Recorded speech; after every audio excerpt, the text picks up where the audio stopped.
नमस्कार दोस्तों, स्वागत है आपका आपके अपने YouTube चैनल ABC ट्यूटोरियल में। आज समय और कार्य का हम ऐसे एक सवाल का डिस्कस इस वीडियो के माध्यम से करना चाहेंगे जो कि पिछले साल के ग्रुप डी की परीक्षा में काफ़ी पूछा गया था और काफ़ी ये टफ क्वेश्चन भी है। इस क्वेश्चन को पहले हम लोग पढ़ लेते हैं। जैसे कि क्वेश्चन में दिया गया है, ए और बी किसी कार्य को 18 दिन में पूरा कर सकते हैं। यदि ए पहले कार्य आरंभ करता है तथा 1/3 कार्य करके छोड़ देता है एवं शेष कार्य बी करता है तो कार्य समाप्त होने में 40 दिन का समय लगता है। यदि ए बी से अधिक कार्य कुशल है तो बताइए बी अकेले उस कार्य को कितने दिनों में करेगा। तो सबसे पहले हम इसका एक बेसिक तरीका जान लेते हैं। तो यहाँ देखिए, जैसा कि आप देख रहे होंगे, मैंने यहाँ लिखा हुआ है कि माना बी कार्य करता है x दिन में।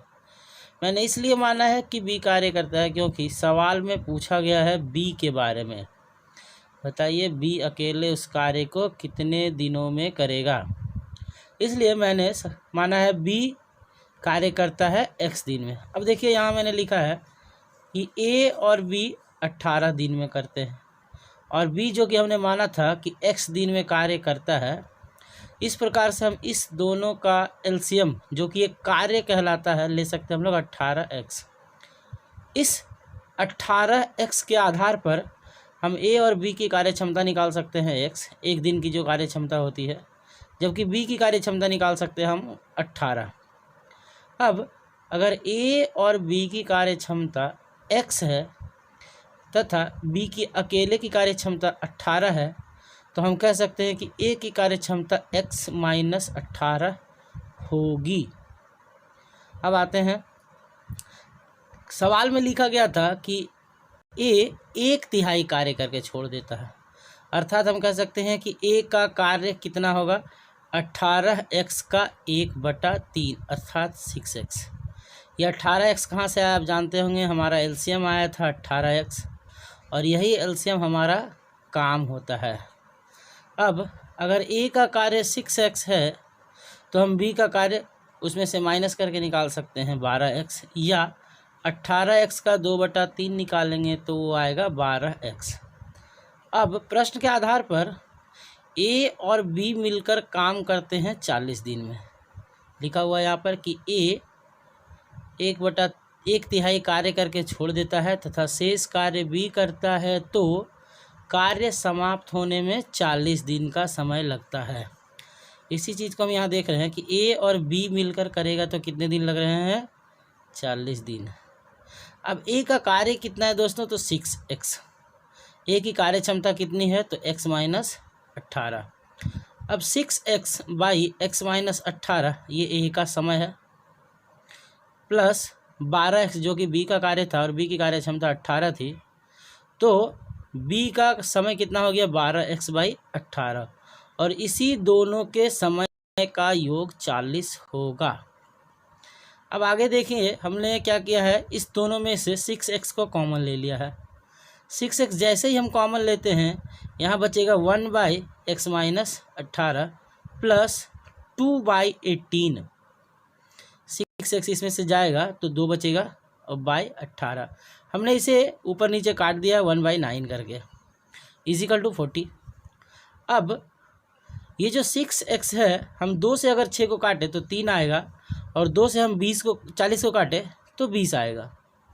अब यहाँ से हमने क्या किया, x - 18 और 9 का हमने लॉसअप ले लिया, तो लॉसअप हमारा आ गया है 9 × x - 18। इस x - 18 से जब हम इस लॉसअप को काटते हैं तो हमारा 9 शेष बचता है और इस 9 को अगर हम लोग 1 से गुना करेंगे तो हमारा यहाँ पर आएगा 9। यहाँ पर जोड़ का साइन है तो हम लोग जोड़ प्लस लिख दिए। इस 9 से हम एलसीएम को काटते हैं तो हमारा बचता है क्या, x - 18 और इस x - 18 को हम लोग 1 से गुना करेंगे तो यहाँ पर लिखाएगा क्या, x - 18। आगे हम लोग देखते हैं, 6x को हमने 2 से काट दिया था तो बचा था क्या, 3x। हमने ये 9 को क्या किया, 18 के साथ घटा दिया तो हमारे पास बचा क्या है, x - 9। नीचे हमने 9 को इसके साथ गुना कर दिया, तो 9x माइनस 162 इजिकल टू 20, जो कि 40 को हमने 2 से काट के निकाला था। अब अगर हम इस 3x से x को गुना करते हैं तो 3x स्क्वायर, इस 3x को 9 के साथ गुना करते हैं तो 27x। अब ये जो है हमारा क्रॉस मल्टीप्लाई होकर 20 के साथ गुना होगा, तो 20 को जब हम लोग 9x के साथ गुना करते हैं तो आएगा 180x, और 20 को जब हम 162 के साथ गुना करते हैं तो आएगा हमारा 3240। ठीक है दोस्तों, तो आगे हम देखते हैं 3x स्क्वायर माइनस 27x बराबर 180x माइनस 3240।